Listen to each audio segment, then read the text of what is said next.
दोस्तों, आज की कहानी है ननद जी। आप ननद ही नहीं सुपर ननद जी हो। दोस्तों, कहानी शुरू करने से पहले अगर आपने हमारे चैनल को सब्सक्राइब नहीं किया है तो सब्सक्राइब कर लीजिए ताकि आपके पास पहुंचे हर नया वीडियो।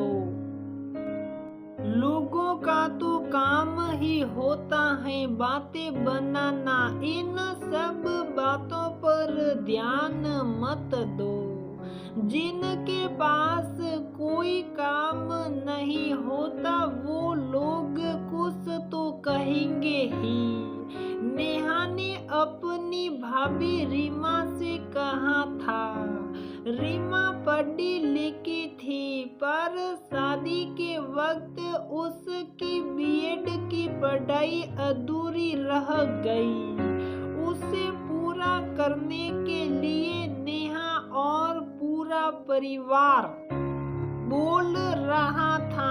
हाँ, सास थोड़ा नाराज थी पर बेटी ने समझाया तो मान गई। रीमा की सास बोली, शादी के इतने सालों बाद तुम्हें फिर से पढ़ने का शौक चढ़ा बहू।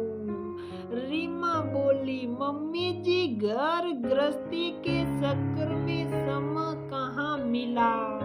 दीदी ननद को शादी के बाद काम करते देखी तो मुझे भी लगा कि अपनी पढ़ाई पूरी करनी चाहिए। आपको पसंद नहीं तो नहीं करूंगी, रीमा बोली।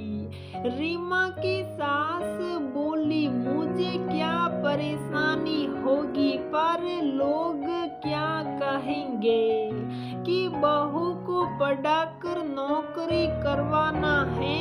तो नेहा बोली, माँ आप कब से लोगों की बातों पर ध्यान देने लगी हैं। रीमा की सास बोली, घर का सारा काम कौन करेगा। तुम तो इसे बढ़ावा देकर अपने घर चली जाओगी, पीछे से मुझे ही इस उम्र में काम करना होगा।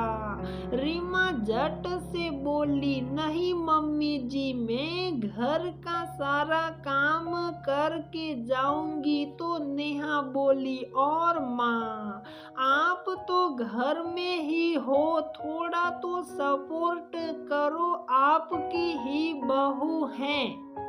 रीमा की सास बोली, हाँ बस बस अब ज्यादा मत बोलो, ठीक है पढ़ो, मुझे क्या है।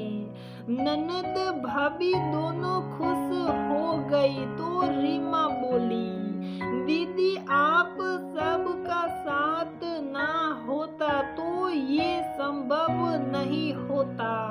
अगले ही दिन से रीमा घर का सारा काम निपटाकर कॉलेज जाती थी। सब ऐसा ही चलता रहा। रीमा की सास आखिर थी तो एक माँ ही। तो रीमा को परेशान देख कर बोली, खाना बना दी ना, अब खाकर कॉलेज जाओ, बाकी का काम मैं देख लूंगी। रीमा मुस्कुराकर हाँ बोली। एक दिन रीमा की सास कुछ सूखे कपड़े उठा रही थी तो पड़ोस बोली, क्या बात है, नेहा की माँ बहू नहीं है क्या जो आप काम कर रही है। नेहा की माँ बोली, हाँ वो शादी के वक्त बहू की पढ़ाई अधूरी रह गई थी तो हमने कहा अब कर लो पूरी और कपड़े लेकर अंदर चली गई। समय बीतता गया, 1 साल होने को था। रीमा की पढ़ाई भी पूरी होने को थी। कुछ दिनों के लिए नेहा आई थी तो बोली, अरे भाभी, आपके कॉलेज में तो पार्टी होगी ना, आप क्या पहनोगी? रीमा की सास बोली, कॉलेज में पार्टी भी होती है। तो नेहा बोली, माँ, पढ़ाई खत्म होने पर विदाई पार्टी होती है। तो नेहा की माँ बोली, अब यही सुनना बाकी रह गया था। रीमा का पति रोहन उसे छेड़ते हुए बोला, तो क्या तुम जींस पहनोगी? रीमा झट से बोली, आप ऐसा क्यों बोल रहे हो? मैं क्यों जींस पहनूं? मैं जैसे जाती हूँ वैसे ही जाऊंगी। उस पर रोहन की माँ बोली, तुम इसे औरों की तरह मत समझो, ये अपनी मर्यादा जानती है। तो रोहन बोला, क्या बात है माँ, आज आप इसकी साइड ले रही हैं? माँ बोली, कौवे को देख हंस अपनी साल नहीं बदलता है। इस पर सब हंसने लगे। एक शाम रीमा की सास पार्क में बैठी थी तो वहां बैठी एक औरत बोली, क्या बात है नेहा की माँ, घर के काम करके थक जाती हो क्या? तो दूसरी बोली, अब या तो बहू पढ़ा लो या घर के काम करा लो, दोनों तो हो नहीं सकता है। और हंसने लगी। रीमा की सास बोली, आप सबके पास लगता है कोई काम नहीं है। आप सब में से कितनों की बहू काम करने के बाद घर का सारा काम करती होगी। सब चुप साप थी, कोई जवाब नहीं था।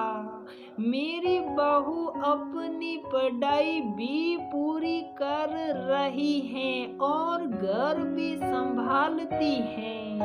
हाँ, मैं थोड़ी मदद कर देती हूँ तो इसमें क्या बुरा है? तभी रीमा आई, अपनी सास से बोली, मम्मी जी, आपके पैरों की मालिश का टाइम हो गया है, घर चले।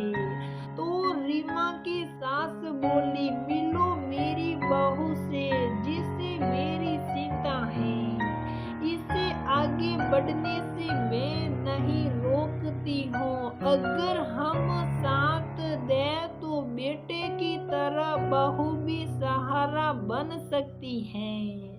आप सब भी काना फूसी छोड़कर अपने घरों पर ध्यान दो और आना कभी बहू के हाथ की चाय पीने। राम राम। और रीमा का हाथ थामे चली गई।